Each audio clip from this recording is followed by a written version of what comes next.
感谢天公，感谢台湾，让我一次次感受到生命深处的温暖与奇迹。4年前，当我们毅然决定移民台湾时，那个瞬间如同站在命运的悬崖边，满怀希望，又生怕摔落谷底。3个月的深情等待，仿佛漫长的无边无际。我和太太夜夜辗转反侧，心中的不安与渴望交织成一首难以平复的交响曲。终于在那天，当居留证的通知落入手中，我们相拥而泣，内心的激动如浪潮般汹涌。这是解脱，更是新生活的开端。2021年2月21日，飞机徐徐降落，我们踏上了台湾这片梦想中的土地。那一刻，我感到自己被一股无形的力量包裹，仿佛这里天生就是我们的归宿。台中出道的日子，我们遇见了一对同样来自香港的夫妻，他们正努力适应新环境，与我们的忐忑如出一辙。当我们交换 Line 相视一笑的时候，仿佛彼此都得到了些许安慰。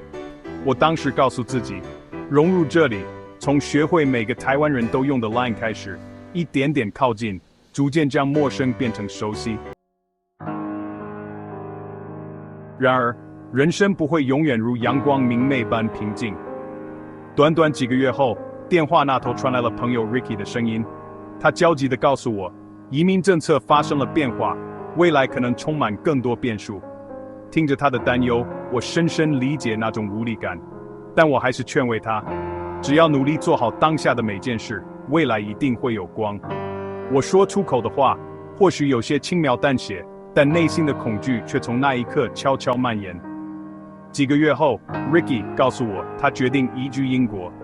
他的离开像是一种提醒，让我感到风雨将至，却无法逃避。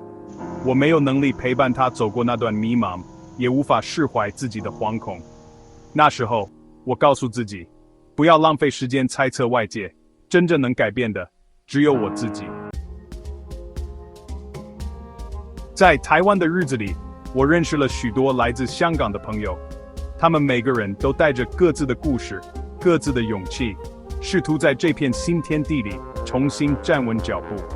一次，他们邀我参加会议，我克服语言的障碍，用含不流利的国语与大家分享经历。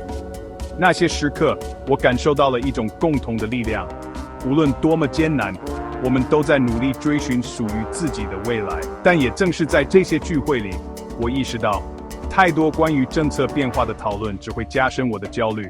于是，我开始选择远离这些讨论，专注于自己的生活。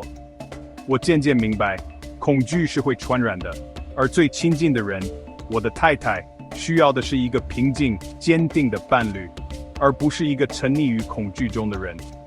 她的乐观和温暖，像是一束光，穿透我内心的阴影，带我走向希望的彼岸。这4年，我选择把眼睛从纷乱的新闻中移开，将心思放在自己能掌控的事情上。第1年，我用注音学习语言，摸索台湾的商业文化。第2年，我为公司建构新的系统，熬过每天早出晚归的日子。